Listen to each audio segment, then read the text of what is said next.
in New York, and her family was quite wealthy. Matthews was her maiden name. And they sent her to Europe as a young girl, along with her nanny, and that's where she was educated.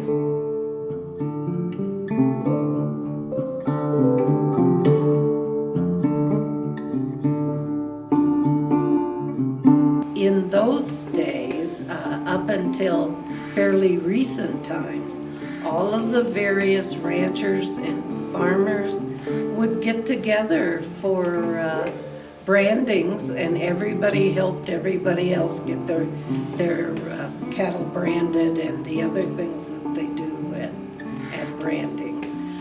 But the women were responsible for feeding everybody, and they put on these ranch cooks were wonderful. They often cooked for hired hands, and that was one of their many skills.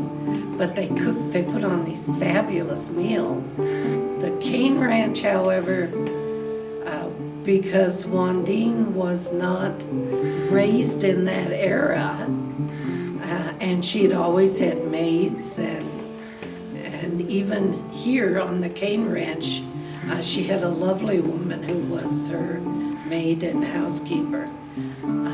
Wanden chose the menu, and it was usually things like beef stew, salad. And somehow cowboys of the 40s, 50s, 60s didn't eat a lot of salads.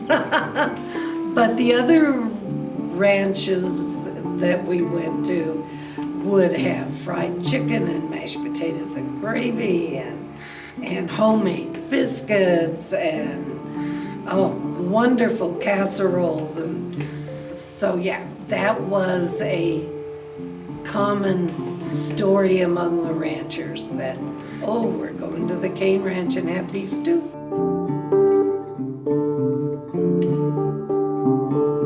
They had a concrete swimming pool, Olympic-sized swimming pool on the ranch, and invited some of the local children to learn how to swim. Wanden was a very good swimmer, and I'm sure in her many travels that was one of the skills she picked up.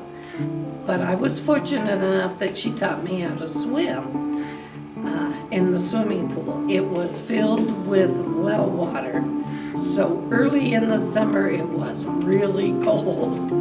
They used nothing as far as chlorine or anything in the pool. They had frogs who were native to the area, and if the frogs were healthy, the pool was healthy. So we swam with the frogs.